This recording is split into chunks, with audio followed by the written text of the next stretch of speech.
pues estamos de vuelta en este apartado de innovación.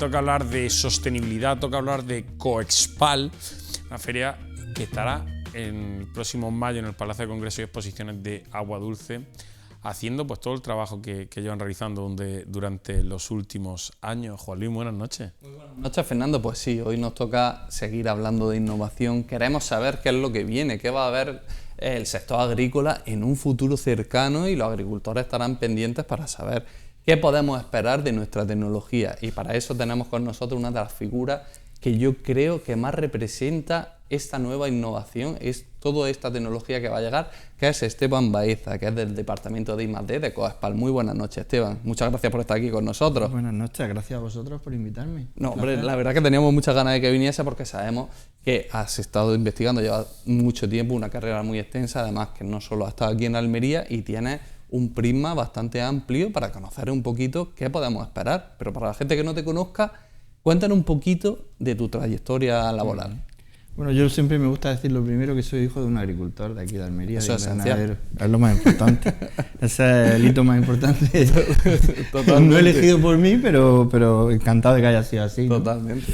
Bueno, pues yo estudié aquí en la Universidad ingeniero agrónomo y luego inmediatamente me incorporé como investigador en la Estación Experimental de Cajamar, de La Palmerilla, y allí estuve casi más de una década desarrollando labores de investigación, y también durante ese periodo pues me doctoré y trabajé pues en el ámbito de la tecnología de invernaderos, todo lo que abarca la tecnología de invernaderos, desde estructuras, cubiertas, control climático, etcétera, ¿no?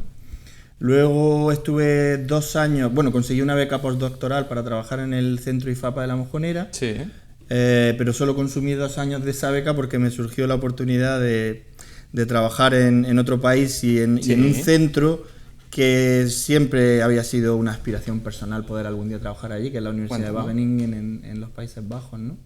Sobre todo porque quería conocer también otro tipo de horticultura de invernadero, muy diferente de la de aquí, ¿no? Y nada, pues convencí a mi familia, los engañé, me los llevé al frío norte de Europa.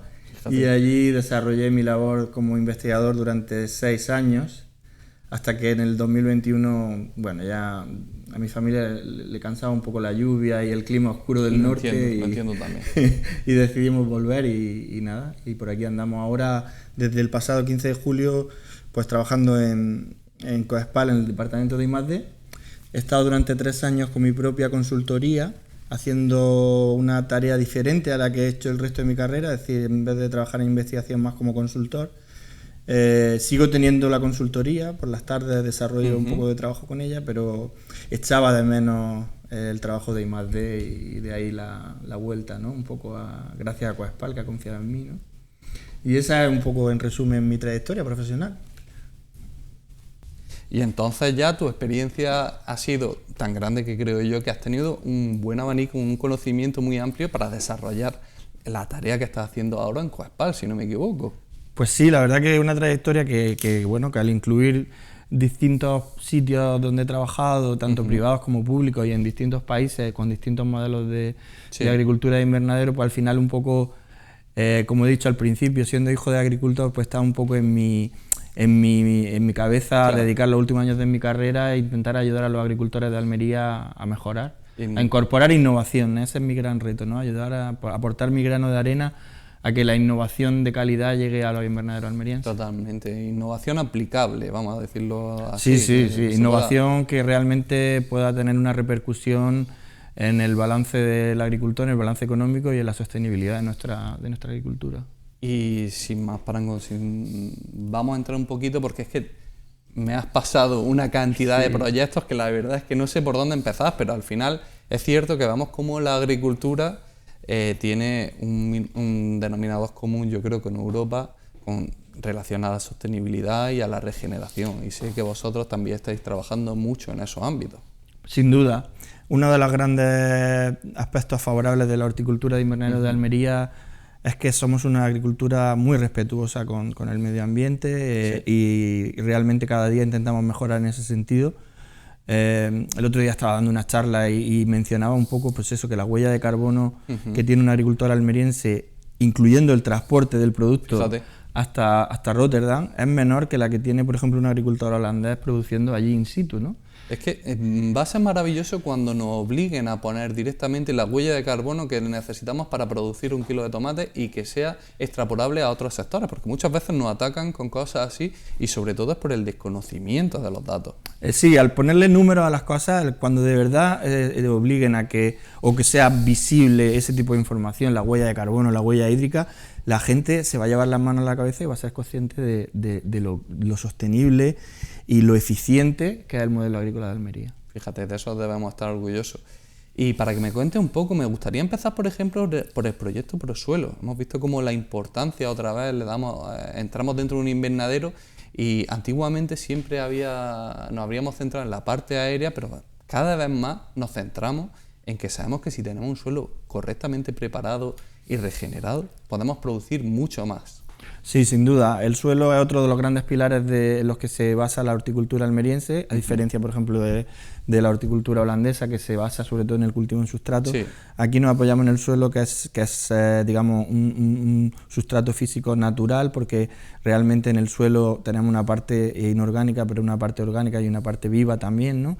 Y sabemos, cada vez conocemos con más detalle, que un suelo donde aportemos materia orgánica, donde mantengamos ese suelo con vida, con un microbioma, como se le llama ahora, ¿no? Sí. Adecuado, pues vamos a tener, por un lado, muchas menos posibilidades de que nos ataquen enfermedades de suelo y demás. Por otro lado, vamos a tener un cultivo que se va a nutrir de forma más eficiente e incluso vamos a tener un suelo donde vamos a tener un uso mucho más eficiente del agua, ¿no? Sí, totalmente de acuerdo. Además, viendo el tema de cómo están subiendo los costes para cualquier agricultor, si nosotros conseguimos tener un suelo bastante equilibrado, al final podremos reducir el uso de, por ejemplo, fitosanitario, como bien has dicho, pero también fertilización. Sí, sin duda, y el gran secreto está en cuidarlo y en no olvidar esos aportes de materia orgánica que son esenciales, ¿no? Mejorar cada año, si podemos, el contenido en carbono del suelo vía materia orgánica. Sabemos que es crítico para mantener ese equilibrio entre la planta y esas sinergias que se establecen entre el microbioma que hay en el suelo y las raíces de la planta, ¿no? Me gustaría darle la importancia que tiene este proyecto porque vemos cómo muchas empresas de Almería están muy preocupadas o les causa mucho interés todo este tema, sobre todo la regeneración de suelos, porque vemos todas las empresas, si no me equivoco, Acrena, Casi, Cítricos del Andarás, Costa Dulce, Dunamar, todos esos forman parte del proyecto. Sí, sin duda se han sumado una gran cantidad de asociados de Coespal al proyecto Prosuelo y eso es un indicador del interés que genera este tema, ¿no? Claro. En ese proyecto también se van a tocar temas muy interesantes. Por ejemplo, sabemos que, por ejemplo, en agricultores muchas veces que quieren dar ese paso hacia el ecológico, a veces las materias activas que se han empleado en el pasado son muy persistentes y aparecen en los análisis. Y, bueno, en este proyecto se va a abordar esa problemática, a ver cómo podemos de alguna manera regenerar esos suelos que tienen esa problemática de que quedan algunas trazas de materia activa, ¿no? Sí, es cierto. Y luego también pues entender mejor por qué hay ciertos suelos que son supresivos y son suelos donde no se manifiestan ciertas enfermedades, ¿no? Y eso creemos que, creemos, ¿no? La ciencia sí lo va demostrando, que tiene que ver con ese microbioma particular que tienen esos suelos. Queremos llegar a entender qué es lo que caracteriza a un suelo para que consideremos que ese suelo es un suelo sano, ¿no? Y entender toda esa fauna microbiana que hay ahí y que podamos decir, porque de hecho ya aparecen herramientas, empresas que nos permiten conocer ese perfil microbiano del suelo, poder decirle a un agricultor, tienes un perfil microbiano adecuado, tienes un suelo que lo más normal es que se desarrolle el cultivo sin mayores problemas, ¿no? Pues sería ideal, porque muchas veces lo hablamos Fernando y yo, cuando hablamos de que ya la legislación de fertilizantes, por ejemplo, te permite utilizar productos basados en microorganismos, que al final muchas veces pensamos que el éxito de estos productos va a ser el mismo microorganismo, que obviamente tiene mucha importancia, pero sobre todo cómo utilizarlo, entender en qué situación debemos utilizarlo, en qué ambiente es correctamente utilizable, porque al final, como tú bien dices, hay un equilibrio en nuestro suelo y no siempre se puede utilizar todo a la ligera. No, tenemos mucho que avanzar en el conocimiento del suelo porque ha sido siempre un medio opaco. al cual se le ha prestado, digamos, menos atención que a la parte aérea. En la parte aérea sabemos perfectamente cuáles son las condiciones ambientales que favorecen en la producción, de temperatura, de luz, de humedad, se conoce al dedillo, ¿no? Y está modelado incluso, es decir, hay modelos que te permiten aplicarlo y predecir qué va a pasar con un determinado clima, ¿no? Pero en el suelo seguimos sin conocer sobre todo esa parte, ¿no? que atañe un poco a la biología, a la parte viva del suelo, ¿no?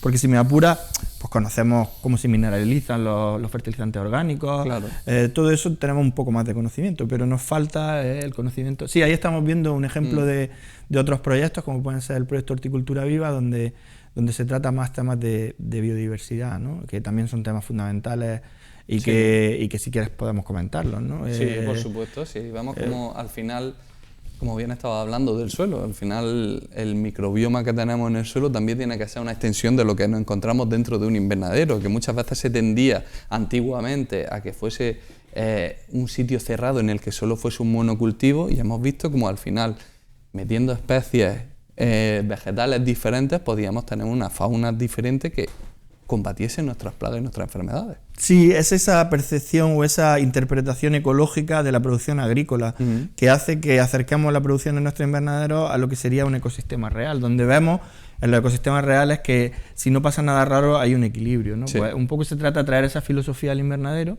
de forma que se establezcan esos equilibrios entre las poblaciones de los artrópodos que son plagas y los artrópodos que son beneficiosos y generar un equilibrio, una homeostasis en el ecosistema agrícola, ¿no? De nuestro invernadero, ¿no? Totalmente de acuerdo, porque es que al final cuanto más actores haya dentro de una película, seguramente más enriquecida sea esta producción. Pues sin duda, en este caso es así, o sea, y no solo aquí, yo puedo decir también que aquí hemos liderado esa línea de trabajo, que son, por ejemplo, ahora los holandeses los que se están apuntando al tema de intentar identificar esa flora autóctona que puede servir para hacer setos alrededor de los invernaderos, para hacer una lucha por conservación, no tanto una lucha por inundación, que es un poco el concepto que ahora en el control biológico, digamos, prima, ¿no? Que es el tener ya un ejército preparado, ahí de bichos buenos, ¿no? Que están ahí preparados para cuando lleguen las plagas poder controlarlas, ¿no? Claro, sería ideal. La verdad que si podemos trabajar siempre de una manera profiláctica,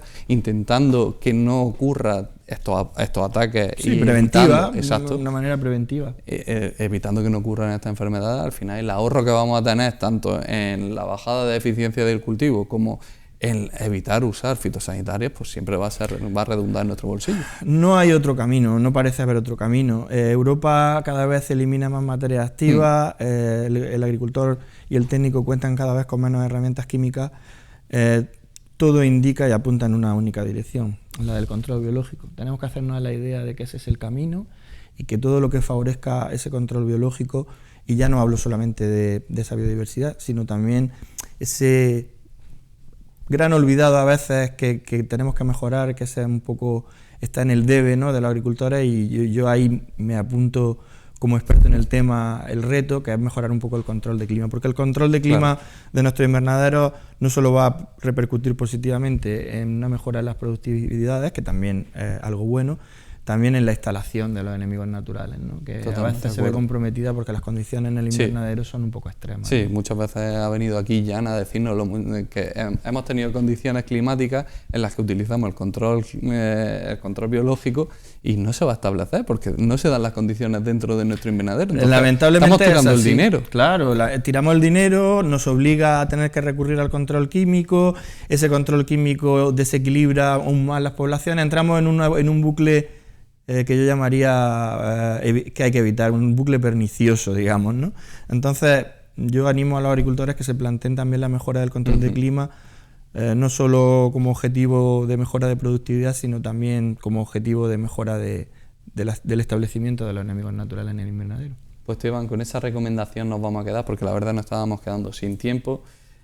Yo lamento porque tenemos aquí una cantidad de proyectos que no nos ha dado ¿Otro tiempo, día? pero estoy seguro que otro día podrás venir a contárnoslo porque la verdad que está muy interesante y tenemos muchas ganas de saber de ello. Muchas gracias por estar aquí con Gracias nosotros. a vosotros Esteban. y volveré encantado cuando haga falta. Perfecto.